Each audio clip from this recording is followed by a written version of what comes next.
Secundaria, segundo grado. Ciencias y tecnología, física. Electricidad.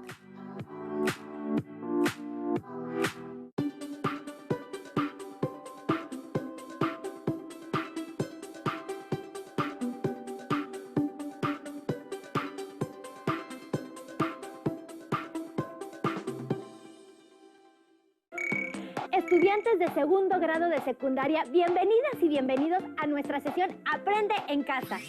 El tema está presente en nuestras actividades diarias, ya que gracias a la electricidad podemos contar con iluminación. También podemos utilizar aparatos que nos proporcionan entretenimiento como la televisión o los videojuegos. Además, es indispensable para el uso de aparatos y máquinas que necesitamos en el trabajo o la escuela. Antes de continuar, los invitamos a ver el siguiente video donde podrán conocer un poco más sobre la electricidad.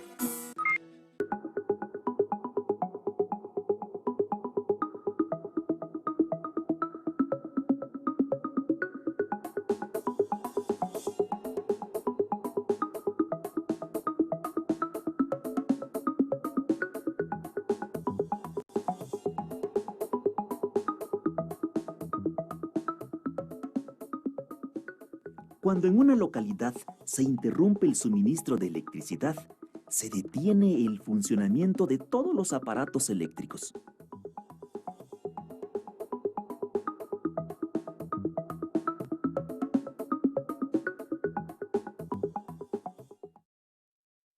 Hoy solo tenemos que mover un dedo para encender un foco. Es tan sencillo que pocas veces pensamos por qué sucede.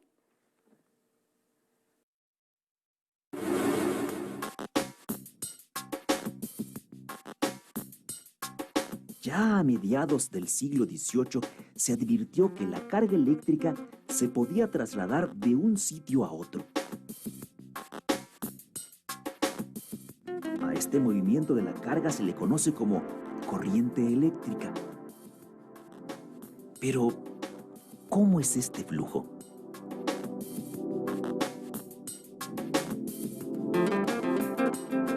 Una analogía podría ayudarnos a entenderlo.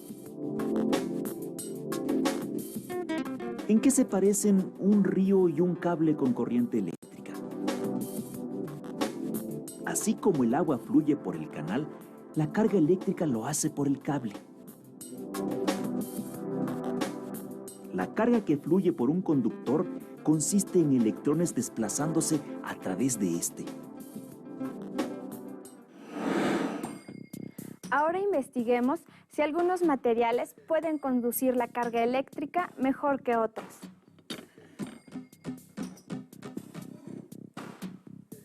Si el foco enciende, es que el material que usamos para cerrar el circuito es un buen conductor.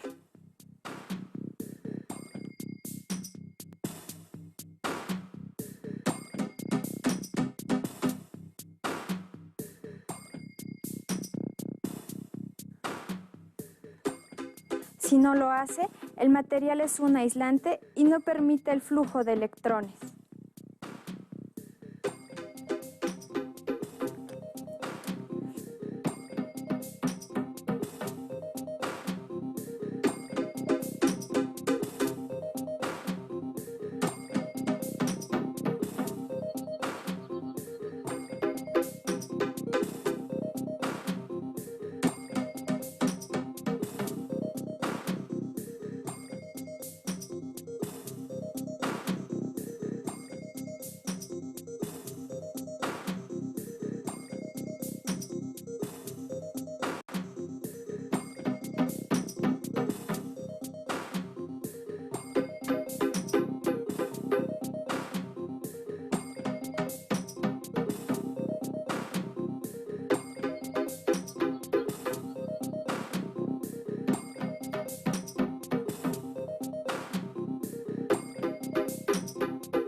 ¿Qué hace que un material sea conductor o aislante? Veamos. En un material conductor, el electrón más externo de sus átomos se puede mover libremente por el material. Se les llama electrones libres o de conducción. A diferencia de los conductores, en los materiales aislantes, los átomos tienen pocos electrones libres o ninguno. Pero, ¿qué causa el movimiento de los electrones? Los electrones requieren de un impulso del exterior, que puede ser una pila o un generador, para ponerse en movimiento y establecer así una corriente eléctrica. Así como para la corriente del agua existen obstáculos, los hay también para la corriente eléctrica. Los obstáculos en el río son piedras.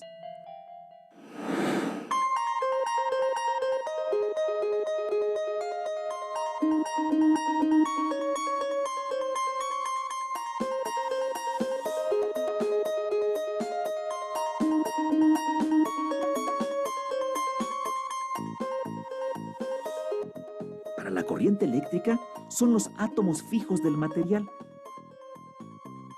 Dependiendo de la cantidad de átomos fijos, habrá mayor o menor resistencia al paso de los electrones libres.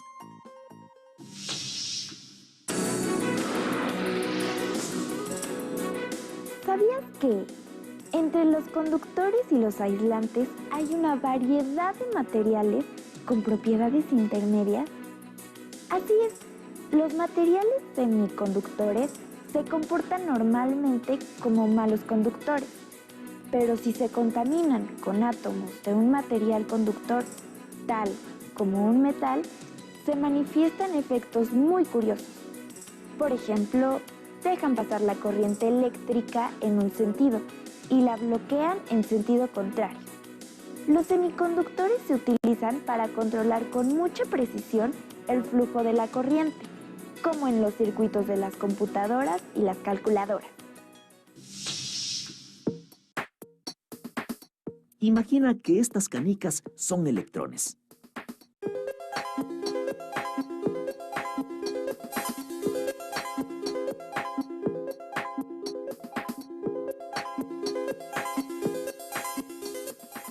Al igual que la velocidad de la canica depende del tipo de suelo, la velocidad de los electrones depende del material de que está hecho el cable.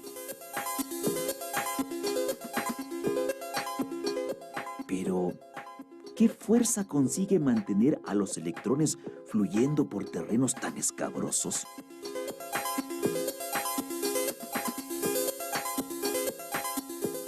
En este caso, las canicas se mueven cuesta abajo como resultado de la fuerza de gravedad.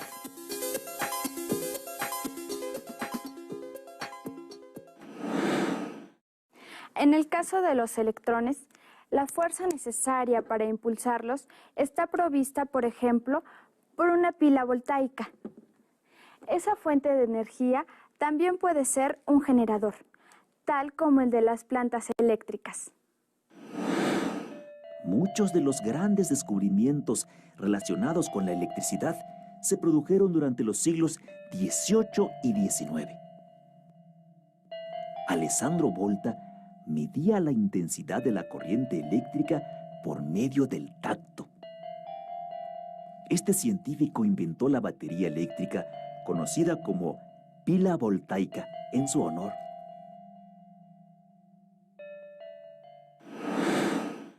En esta parrilla hay un segmento de cable que ofrece resistencia al paso de la corriente eléctrica. Se le llama resistor.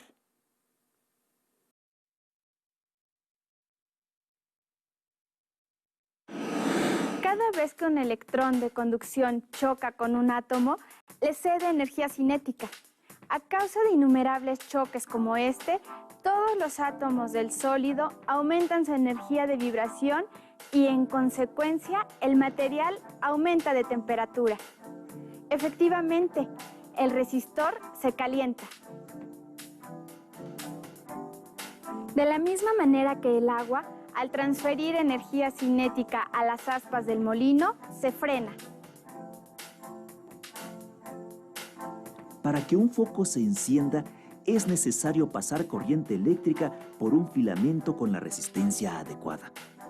De esta manera se calienta y se vuelve incandescente, emitiendo luz tal como un metal al rojo vivo.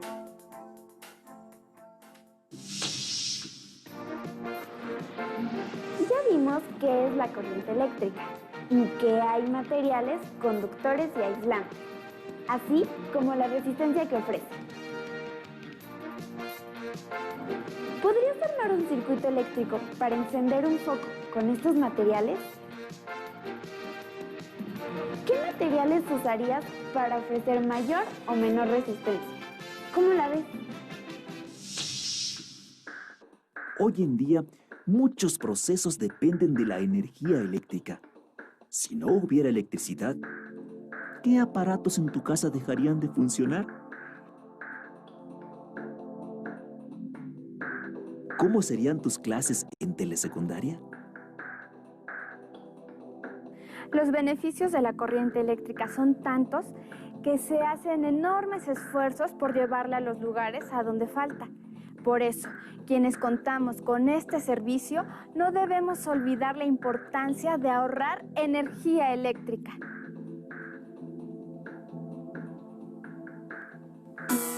Como pudimos observar, existen materiales conductores que permiten el flujo de electrones que generan electricidad. También hay materiales como la madera o el plástico que son aislantes, pues no permiten el flujo de los electrones. Además de tener precaución, ¿sabes cuáles son otras medidas que debemos seguir al usar energía eléctrica? Te invitamos a conocer los cuidados que debemos de tener con el uso de la electricidad. ¿Qué cable va con cuál? Creo que así es esto. Creo que este va con este. Ahí sí, ya está. A ver. No, ¿qué pasó? Pero si solo junté los cables y... creo que debo de tener más cuidado con la electricidad. ¿Sabes cuáles son las precauciones que debemos de tomar al usar la energía eléctrica?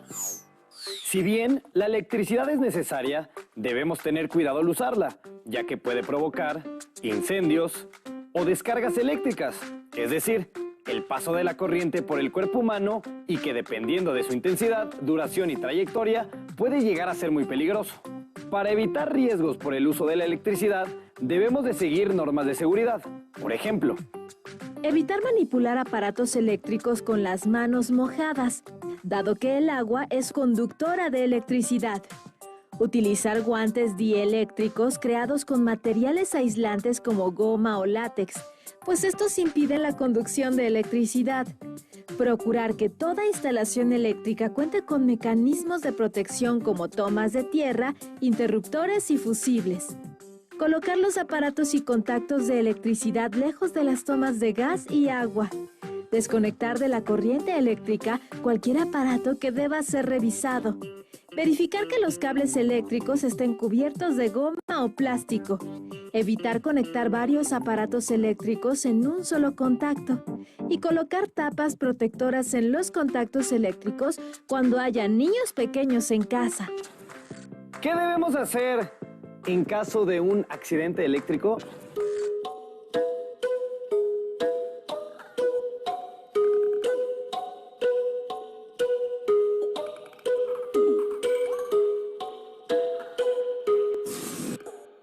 Ante un accidente eléctrico debemos llamar al servicio de emergencia 911 o bien a la Cruz Roja Mexicana. Si en el accidente hay una persona electrocutada, debemos evitar acercarnos a ella y mantenernos a una distancia de 7 u 8 metros, así como buscar interrumpir la corriente eléctrica con un material que no sea conductor de electricidad, por ejemplo, un palo de madera. Una vez que no haya riesgos, el especialista en primeros auxilios empleará un objeto no conductor para tocar a la persona accidentada y revisar su estado de conciencia, dado que un accidente de este tipo puede alterar el ritmo cardíaco o provocar un paro respiratorio. También debemos despejar el área para que el especialista en primeros auxilios brinde a la persona accidentada la reanimación cardiopulmonar o RCP. Una vez que logre reanimarla, este especialista evitará que la persona se enfríe y le colocará gasas estériles en las zonas quemadas. Y por último, la trasladará a un centro de salud.